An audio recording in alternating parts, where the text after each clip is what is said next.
पुंडलिक वरदे हरे विठ्ठल श्री ज्ञानदेव तुकाराम। पंढरीनाथ भगवान की जय।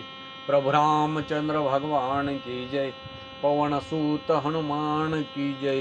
उमापति महादेव की जय।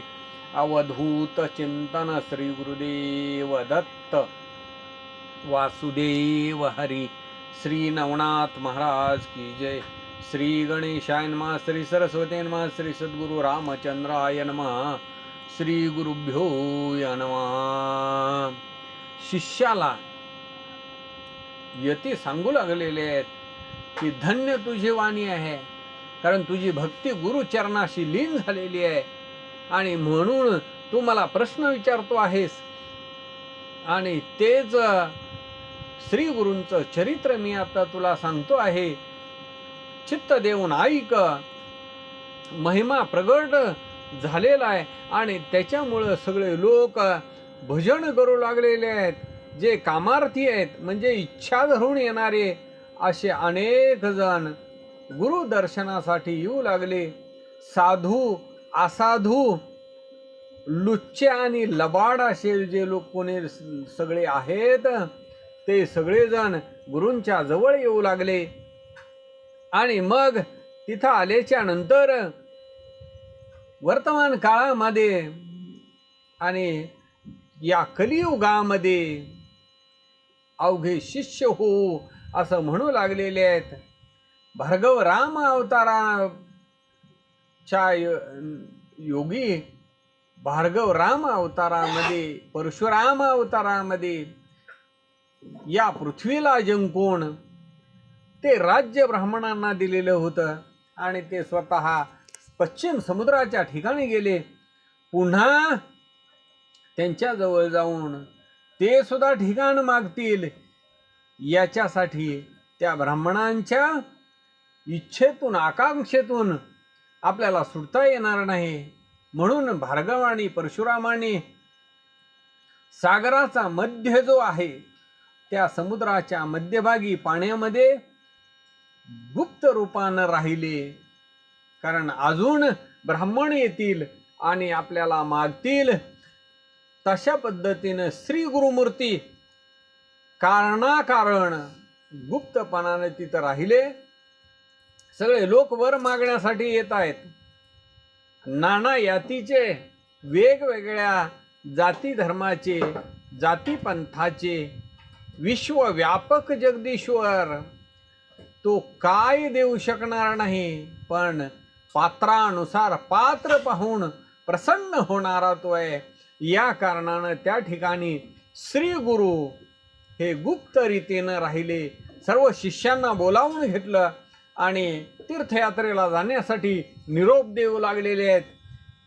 सर्व शिष्यांना बोलावलेलं आहे आणि नृसिंह मुनी त्या शिष्यांना निरोप देऊ लागलेले आहेत। समस्त तीर्थ करून पुन्हा श्रीशैल्याच्या ठिकाणी माझ्या भेटीसाठी यावं असं गुरुचं वचन ऐकलेलं आहे आणि सगळे शिष्य गुरूंना नमन करू लागलेले आहेत। कृपा मूर्ती गुरुराया, आमची उपेक्षा का करता आहात? तुमच्या दर्शन मात्र आम्हाला सर्व तीर्थ प्राप्त होत आहेत, तीर्थ घडली जात आहेत। आम्ही कोणत्या ठिकाणी जावं आणि आपले चरणापासून आपल्या पायापासून दूर जावं? सगळी तीर्थ ही श्री गुरुच्या पायाजवळ असतात असं वेद आणि शास्त्रानं सांगितलं गेलेलं आहे आणि तेच विवरण हे जगामध्ये प्रसिद्ध आहे। जवळ निधान आहे आणि मग तेच निधान तोच ठेवा जवळ असताना रानोरान का हिंडावं? कल्पवृक्ष सोडून का इतरत्र जावं? असं ते शिष्य श्री गुरूंना बोलू लागलेले आहेत। त्यावेळेला श्री गुरु शिष्यांना सांगू लागलेले आहेत, म्हणू लागलेले आहेत, आम्ही आश्रमी संन्यासी आहोत। त्याच्यामुळं संन्याशानं 5 दिवसापेक्षा जास्त दिवस एका ठिकाणी राहू नये, एका ठिकाणी वास्तव्य करू नये आणि म्हणून संन्यासाश्रम घेऊन तीर्थभुवनाच्या ठिकाणी हिंडावं। त्याच्यामुळं मन स्थिर करून एक स्थानी त्याच्यानंतर वास्तव्य करावं. विशेष असं आमचं वाक्य ऐका आणि तेच अंगीकरण करा. तीर्थ सर्व हिंडून मग आमच्यापाशी तुम्ही यावं. बहुधान्य नाव संवत्सराच्या वेळेला आम्ही श्रीशैल्य या ठिकाणी तुमची आणि माझी भेट होईल. अशा पद्धतीनं शिष्यांना श्री गुरु सांगू लागलेले आहेत. सगळे शिष्य श्री गुरूंना नमन करतायत आणि ही सर्व जी कथा आहे ती शिष्याला, नामकर्णी नावाच्या शिष्याला, नामधारकाला सांगू लागलेले आहेत. शिष्य श्री गुरूंची विनवणी करू लागलेले आहेत. तुमचं वाक्य आम्हाला प्रमाण आहे. आम्ही आता आपल्याच भरवशावरती या पृथ्वी तलावरची तीर्थ करण्यासाठी जात आहोत. श्री गुरुचं वाक्य जो उल्लंघन करतो तो रवरव अशा घोर नरकामध्ये त्याला पडावं लागतं. त्याचं घर म्हणजे यमपुरी होते, अखंड नरक भोगावा लागतो. आणि त्याच्यामुळं आम्ही कोणत्या तीर्थाच्या ठिकाणी जावं ते आपण हे समर्था, हे गुरुवर्या आम्हाला सांगावं. तुमचं वाक्य हे चित्तामध्ये दृढ धरून आम्ही तीर्थयात्रा करू. जे जे स्थान आपण सांगाल त्या त्या तीर्थाच्या ठिकाणी आम्ही जाऊ असं शिष्य बोलू लागलेले आहेत. असं शिष्यांचं बोलणं ऐकलेलं आहे. श्री गुरुमूर्ती प्रसन्न मुख झालेले आहेत आणि साधारणपणानं निरोप देऊ लागलेले आहेत. तीर्थयात्रा करण्यासाठी जावा म्हणू लागलेले आहेत. या ब्रह्मांड गोळामध्ये तीर्थराज म्हणून काशी क्षेत्र विख्यात आहे, प्रसिद्ध आहे. त्या काशी क्षेत्राच्या ठिकाणी तुम्ही जावं, गंगा भागीरथीचं स्नान करावं आणि भागीरथीच्या गंगेच्या उगमापासून संगमापर्यंत आणि तिथून पुन्हा उगमापर्यंत 60 योजने म्हणजे 240 कोस असा पवित्र ते अंतर आहे. आणि त्याच्यानंतर 12 दिवसाचं एक प्रायश्चित्त असं फळ पवित्र प्रयाग आणि गंगाद्वाराच्या ठिकाणी ते द्विगुणित होईल. यमुना नदीच्या काठाच्या ठिकाणी 25 गावं आहेत आणि तिथंच 12 दिवसाचं एक प्रायश्चित्त विशेष रूपानं कसं प्राप्त होईल एक चित्त करून ऐका. सरस्वती म्हणजे गंगा या भूमीवरती अतिशय पवित्र आहे. तिच्या 24 गावं तिच्या काठावरती आहेत आणि तिच्या तटाच्या ठिकाणी तुम्ही स्नान करावं. इतक्याने फळ तुम्हाला प्राप्त होईल, यज्ञाचं फळ तुम्हाला प्राप्त होईल. ब्रह्मलोक निश्चितपणानं तुमच्या पितरासहित तुम्हाला प्राप्त होईल. वरुणा नदी कुशावरती आहे. श्रुत कृष्णा वेणी अशी ख्याती असलेली शरावती नावाची नदी आहे. अशा नद्या मनोहर आहेत. मरुद वृद्धा नद्या थोर आहेत. अशिनकी, मधुमती, पयसवती, घृतवती तीर अशा त्या या सर्व नद्यांच्या काठानं तुम्ही यात्रा करा. देवनंदी म्हणजे एक या भूमंडळावरती जिची ख्याती आहे तिच्या काठावरती 15 गावे तेवढी यात्रा तुम्ही करा. जितके गाव तितका असणार 12 दिवसांचं प्रायश्चित्त तुम्हाला प्राप्त होईल. स्नान मात्रानं तुम्ही पवित्र व्हाल आणि ब्रह्महत्यादी जी विचित्र पापे आहेत ती निघून जातील. मनोभावानं तुम्ही त्या नद्यामध्ये स्नान करा. चंद्रभागा, नर्मदा नदी, शरयू नदी आणि गौतमी, वेदिका नदी नित्य जिच्यामध्ये पाणी आहे असतं अशी मंदाकिनी, सहस्रवक्र नदी जी अतिशय पुण्यवान अशी पूर्णा नदी, वरुणा तिच्या काठावरती 16 गावं आहेत, ती सर्व यात्रा तुम्ही करा. जेथे नदीचा संगम असेल तिथलं स्नान जर केलं तर त्याला अमित असं पुण्य प्राप्त होतं. म्हणून त्रिवेणी संगमावरचं स्नान तुम्ही अवश्य करा. सेतुबंध रामेश्वराच्या ठिकाणी श्रीरंग पद्मनाभेश्वरी आहे, पुरुषोत्तम मनोहर आहे, नैमिषारण्य तीर्थ आहे, पुष्कर तीर्थ आहे, वैरोचंड, त्याच्यानंतर त्याच्याच जवळ असलेलं तीर्थ तिथं असणारं ज्ञानी तीर्थ आहे, नदी तीर्थ आहे, गंगा तीर्थ तुम्ही स्नान करा. बद्री तीर्थ नारायण नदी तीर्थ हे पुण्यवान आहे. कुरुक्षेत्राच्या ठिकाणी तुम्ही स्नान करा आणि श्रीशैल यात्रा करा. महालय तीर्थ आहे आणि तिथं त्या महालय तीर्थाच्या ठिकाणी ब्राह्मणांच्याकडून तुम्ही तर्पण करा. त्याच्यानंतर 42 कुळीचा तुमचा उद्धार होईल आणि तुमच्या 42 पिढ्या ह्या स्वर्गाला जातील.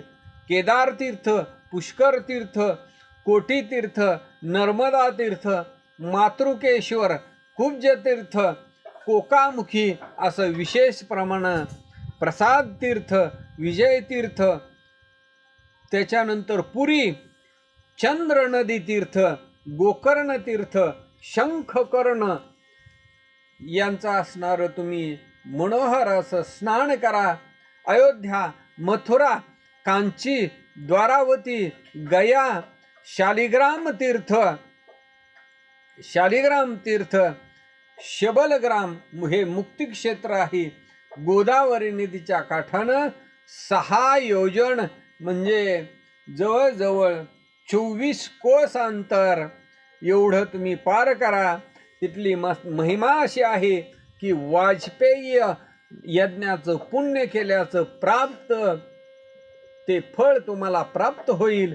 सव्य अपसव्य 3 वेळा त्या काठाची यात्रा करा आणि तिथं स्नान केल्याच्या नंतर तुम्हाला ज्ञान प्राप्त होईल. महापातकापासून तुमची शुद्धी होईल. अजून 2 तीर्थ आहेत, प्रयागा समान त्यांची ख्याती आहे, ती प्रसिद्ध आहेत, पुण्यवान आहेत. भीमेश्वर तीर्थ, वंजरा संगम असा तो प्रख्यात आहे. कुशतपर्ण तीर्थ, त्याची 12 गावे असणारी तो तट आहे. गोदावरी संगमाला तुम्ही जावं आणि पूर्णा नदीच्या काठावरून 4 गावं असणारा आचरण हर्षपणानं कृष्णावेणी तीराच्या ठिकाणी 15 गावं एवढी यात्रा आहे. तुंगभद्रा तीर त्याच्या कडेनं 20 गावं एवढी यात्रा आहे.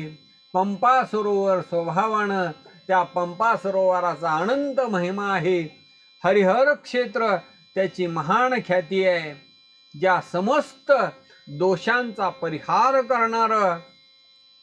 तशीच भीमरथी आहे, भीमा नदी आहे आणि तिच्या काठाची यात्रा ही 10 गावे आहे. पांडुरंग मातुलिंग क्षेत्र आणि त्याच्यानंतर पुरी, गाणगापूर अशी तीर्थ आहेत. ही 8 तीर्थ मनोहर आहेत. अमरजा संगमामध्ये कोटी तीर्थ आहेत अशी त्याची ख्याती आहे. तिथं पिंपळाचा वृक्ष आहे, तोच कल्पवृक्ष आहे. त्या पिंपळाच्या समोर नृसिंह तीर्थ आहे. त्याच्याच उत्तर भागाला वाराणसी तीर्थ आहे. त्याच्या पूर्व भागाला पापविनाशी तीर्थ आहे. त्याच्यानंतर रुद्रपाद तीर्थ आहे, चक्र तीर्थ आहे, केशवदेव विनायक अशी कोटी तीर्थ विशेष रूपानं. पुढं मन्मथ तीर्थ आहे, कलेश्वर देवस्थान आहे आणि तिथंच गांधर्व भुवन आहे. अनुपम असं स्थान सिद्धमुनी गाणगापूर. आणि तिथंच जे कुणी लोक अनुष्ठान करतात त्वरित त्यांच्या कामना इच्छा पूर्ण होतात.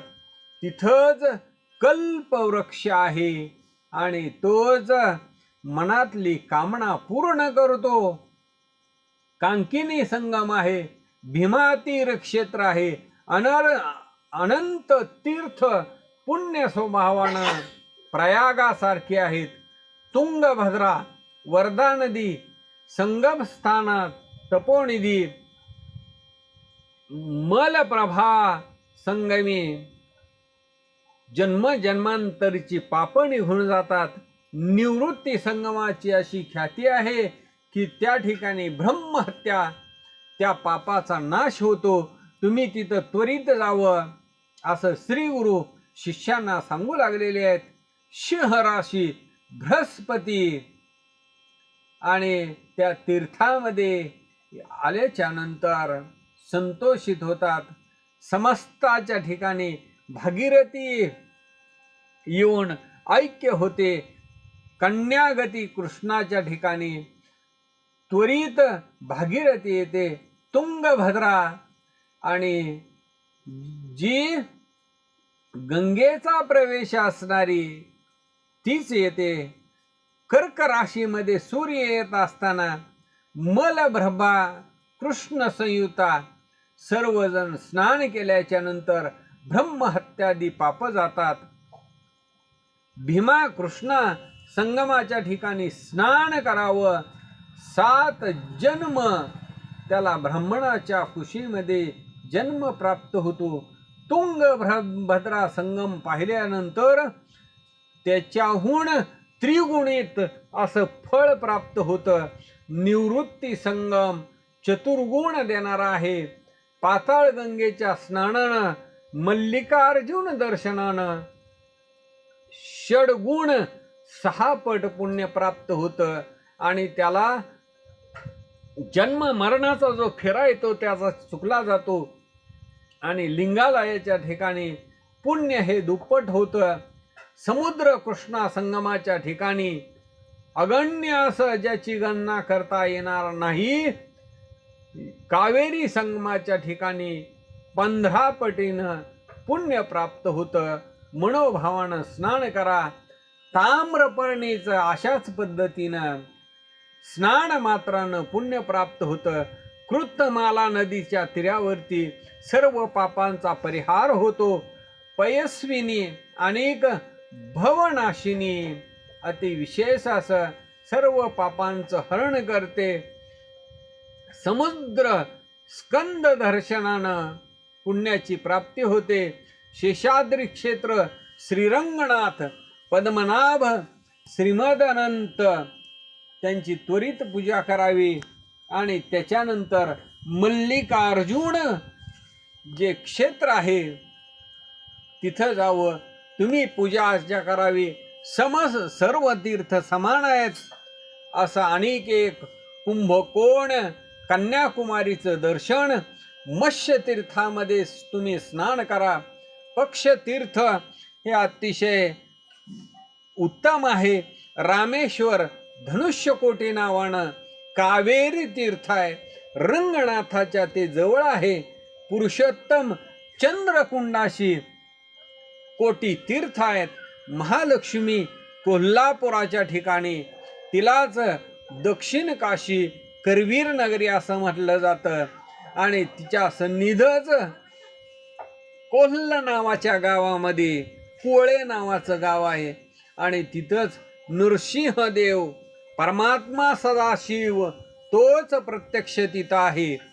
भिल्लवडी कृष्णा नदीच्या काठावरती आहे आणि तिथंच शक्ती भुवनेश्वरी आहे. तिथं तप जर केलं तर तो ईश्वरी ऐक्यामध्ये, ऐक्य रूपामध्ये जातो. वरुणा संगम हे अतिशय उत्तम असा संगम. तुम्ही तिथं मनोभावानं स्नान करावं आणि मार्कंडेय नावानं संगमेश्वराची पूजा करावी. ऋषेश्वराचे आश्रम कृष्णा नदीच्या काठावरती उत्तम आहेत. स्नानानं लाभ होतो, ज्ञान उत्तम प्राप्त होतं आणि त्याच कृष्णेच्या जवळ कृष्णा प्रवाहारामध्ये अमरापूर म्हणजे नृसिंहवाडी, पंचगंगा नदी प्रयागापेक्षाही अधिक पुण्य तिथं प्राप्त होतं. अखिल तीर्थ, सर्व तीर्थ त्या ठिकाणी आहेत आणि तिथं जर तुम्ही तप केलं तर तुम्ही सिद्ध होऊन त्वरित ज्ञानाची प्राप्ती होईल. असं अनुपम क्षेत्र ते आहे, असं प्रख्यात ठिकाण. तिथं 3 दिवस अनुष्ठान केल्यानंतर मनामध्ये जी इच्छा आहे ती त्वरित प्राप्त होईल आणि त्वरित परमार्थाची प्राप्ती होईल. बेळगाव जिल्ह्यातील जुगुळ नावाचं तीर्थ आहे. त्याला नुसते दृष्टीनं पाहिलं तरी तो जीव मुक्त होऊन जातो. शूरपालय नावाचं तीर्थ पुढं आहे. विश्वामित्र अशी ख्याती तपस्थान भगवतीचं आहे. तिथं समस्त दोष निघून जातात. मलय प्रभा नावाचा संगम आहे. कपिल ऋषी, विष्णुमूर्ती प्रसन्न, त्यांनाच गायत्री, श्वेत शृंगी अशी प्रख्यात आणि तिथंच उत्तर दिशेला वाहणारी कृष्णा आहे. त्या ठिकाणी स्नान केल्याच्या नंतर काशीहून अधिक जे पुण्य आहे ते प्राप्त होतं. एक मंत्र तिथं जर जपला तर ते कोटीपटीनं त्याचं फळ जे आहे ते फळ प्राप्त होतं. अनेक पुढं तीर्थ केदारेश्वर, त्या तीर्थाला पाहावं. पिठापुरीच्या ठिकाणी दत्तात्रेय देव त्यांचा सनातन वास आहे. त्या तीर्थाची थोरी काय सांगू. प्रख्यात अशी मणिगिरी.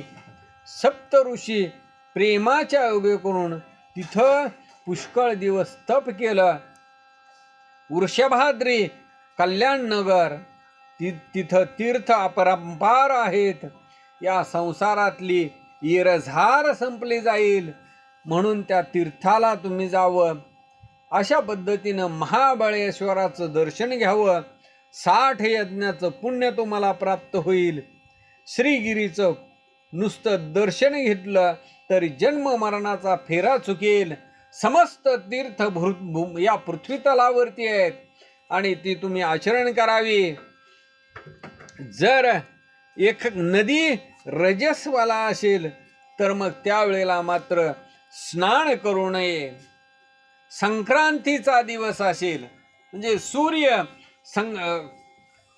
संक्रमण असेल त्या दिवशी आणि चंद्र ज्या वेळेला कर्क राशीमध्ये जातो त्या दिवशी तुम्ही नदीमध्ये स्नान करायचं त्याग करावा. त्या दिवशी तुम्ही नदीमध्ये स्नान करू नये. त्याच्यामध्ये ही विशेष 3 दिवस नदी ही विटाळशी असते. ज्या वेळेला नवीन पावसाचं गुढूळ पाणी नदीमध्ये येतं त्यावेळेला 3 दिवस ती नदी अपवित्र असते आणि म्हणून कोणत्याही नदीमध्ये गढूळ पाणी आलेलं असताना, नवीन पाणी आलेलं असताना 3 दिवस तुम्ही स्नान करू नये. भागीरथी, गौतमी, चंद्रभागा, सिंधू नदी, नर्मदा, शरयू अशा ज्या नद्या आहेत त्याच्यामध्ये तुम्ही 3 दिवस स्नान करणं वर्ज्य करा. स्नान करू नका. ग्रीष्म काळ ज्या वेळेला चालू होतो त्यावेळेला त्या ग्रीष्म काळामध्ये सर्व नद्यांना 10 दिवसाचा विटाळाचा दोष असतो आणि ग्रीष्म काळामध्ये खोल विहीर असेल, पायऱ्याची विहीर असेल, तलाव असेल त्यांना 1 रात्रीचा दोष असतो. म्हणून 1 रात्र अशा खोल विहिरीमध्ये, पायऱ्याच्या विहिरीमध्ये, तलावामध्ये स्नान करू नका. नवं पाणी ज्या दिवशी आलेलं आहे त्या दिवशी ती नदी अपवित्र आहे आणि स्नान केल्यानंतर महादोष लागला जातो. याच्यासाठी तुम्ही स्नान वर्ज्य करा. नदीमध्ये स्नान करू नका. साधारण तुम्हाला तीर्थ सांगितली गेलेली आहेत. जी जी तीर्थ तुम्ही दृष्टीनं पाहाल, विधीपूर्वक आचरण कराल, असं श्री गुरूंचं बोलणं सर्व शिष्यांनी ऐकलेलं आहे. आणि त्यांनी नमन करून श्री गुरूंचा निरोप घेऊन सगळे शिष्य तीर्थयात्रेला निघाले. सिद्ध नामधारकाला ही सर्व कथा सांगू लागलेली आहेत. हे गुरुचरित्र सांगू लागलेले आहेत. श्री गुरुपासून निरोप घेऊन शिष्य तीर्थयात्रेला गेले. श्री गुरु मात्र गुप्त रूपानं तिथंच राहिले. सरस्वती गंगाधर ग्रंथकर्ते पुढील कथेचा विस्तार सांगू लागलेले आहेत. आणि पुढचा विस्तार अतिशय सुंदर मनोहर आहे. सर्व जे अभिष्ट आहेत, सगळ्या ज्या इच्छा आहेत त्या पूर्ण करणारी ही कथा आहे. ब्रह्मरसाची गोडी वेळोवेळेला सेवन केल्यानंतर त्याची आवड निर्माण होते आणि त्वरित परमार्थ साध्य होतो. गुरुचरित्र हे कामधेनू आहे. श्रोत्यांनी सावधान होऊन जे भक्तजन ऐकतील त्यांना धर्म अर्थ काम मोक्ष हे चारी पुरुषार्थ प्राप्त होतील. इति श्री गुरुचरित्र परम कथा कल्पतरो श्री नृसिंह सरस्वत्युपाख्याने सिद्ध नामधारक संवादे क्षेत्र तीर्थ वर्णनम नाम पंचदशोध्याय. गोड हा श्री दत्तात्रेयार्पणमस्तु. पुंडलिक वरदे हरे विठ्ठल. श्री ज्ञानदेव तुकाराम. पंढरीनाथ भगवान की जय. प्रभु रामचंद्र भगवान की जय. पवनसूत हनुमान की जय. उमापति महादेव की जय. अवधूत चिंतन श्री गुरुदेव दत्त. वासुदेव हरि. श्री नवनाथ महाराज की जय.